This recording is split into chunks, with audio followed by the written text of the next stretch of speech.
এই চ্যানেলে সম্প্রচারিত সকল খবরই সচেতনতামূলক এবং শিক্ষণীয়, কোনো কিছুই প্রভাবিত নয়। মালদার মানিকচক ব্লকের ভূতনিচর রাজ্যের নগর উন্নয়ন মন্ত্রী ফিরহাদ হাকিমের নিয়ে যাওয়া ত্রাণ লুট, ভাঙন দুর্গতরা লুট করল সরকারি ত্রাণ।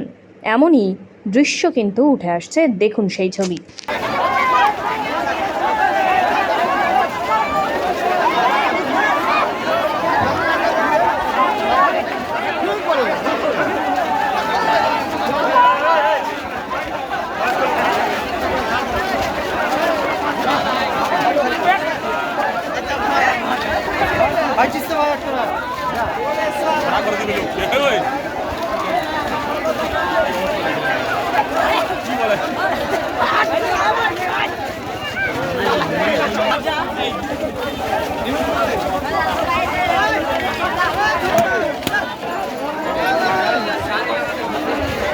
এখানে কি হলো?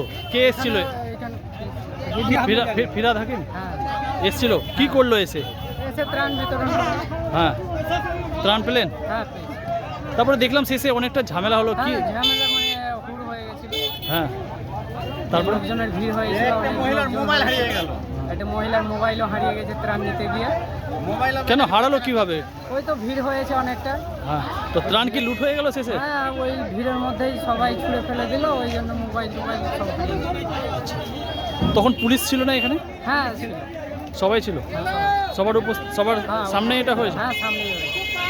তো অনেকে ত্রাণ পেয়েছে না পায়নি? অনেকে পেয়েছে, অনেকে পায়নি। ও, বিশৃঙ্খল পরিস্থিতি হয়ে গেছিল নাকি? আপনার নাম? আমার নাম ফকির চাকমা, বাড়ি উত্তর চণ্ডীপুর। ছিলেন? আমি এখানে হাঁটতে আসছি। তারপর ত্রাণ পেলেন? ত্রাণ না পাইনি কিছু। পাননি কেন? না পাবো কি করবো?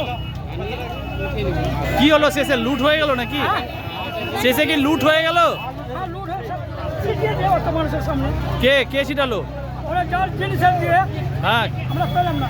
পেলেন না? কি হলো তাহলে? ত্রাণ লাগে লুট হয়ে গেল সব। আপনার নাম কি? চক আর ভূতনিতে গেছিলাম। বন্যার পরিস্থিতি দেখলাম খুব ভয়াবহ। ভূতনির যে বাঁধ, সেই বাঁধটা গঙ্গা ভাঙনে একটা সাইড পুরো ভেঙে গেছে, সেখান দিয়ে জল ঢুকেছে। কিছুদিন আগে জলটা বেরিয়েছিল, কিন্তু আবার বিহার ও ইউপিতে বর্ষার কারণে জলটা ফারাক্কায় এসছে। ফারাক্কায় যেহেতু ড্রেজিং নেই, বহুদিন ধরে ড্রেজিং নেই, তাই ফারাক্কা জল বহন ক্ষমতা কমে গেছে, তাই জলটা এদিক ওদিক গিয়ে ধাক্কা মারছে, সেই তাতেই গঙ্গা ভাঙন হচ্ছে। সেই গঙ্গা ভাঙনের ফলে যে বাঁধটা ছিল, সেই বাঁধটা চলে গেছে। ভূতনি তো এরকম থালার মতন, একটা বাঁধ ভেঙে যেতে পুরো জলটা ভেতরে ঢুকে গেছে, এবং অনেক মানুষ আজকে জলের নিচে আছে। তাদের অনেককে বললাম যে আপনারা রিলিফ ক্যাম্পে আসুন, অনেকে এসছেন, কিন্তু অনেক মানুষ তাদের ঘর বাড়ি ছেড়ে দিয়ে, পশু ছেড়ে দিয়ে আসতে চাইছেন না, নৌকায় যাওয়া আসা করছেন। এই অবস্থায় রাজ্য সরকারের তরফ থেকে মুখ্যমন্ত্রী মমতা বন্দ্যোপাধ্যায় আমায় পাঠিয়েছিলেন, পাশে গিয়ে দাঁড়িয়েছি, রিলিফ দেওয়া হচ্ছে, দুর্গতদের পাশে দাঁড়িয়েছি। জল কমে গেলে ক্রপ কম্পেনসেশন এবং অন্য যেসব সেগুলো তাদের পাশে দাঁড়াবো। কিন্তু আজকে শুধু সেন্ট্রাল গভর্নমেন্টের বারবার করে বলার পরেও তাদের যে নৈষণ্যতা, কারণ গঙ্গা তো আমরা ঠিক করতে পারবো না, এটা ন্যাশনাল গঙ্গা মিশন। সেই ন্যাশনাল গঙ্গা মিশনে গঙ্গার ভাঙন রোধ করবে তারা, ফরাক্কা ড্রেজিং করবে তারা, বিভিন্ন বাঁধগুলোকে ড্রেজিং করছে না।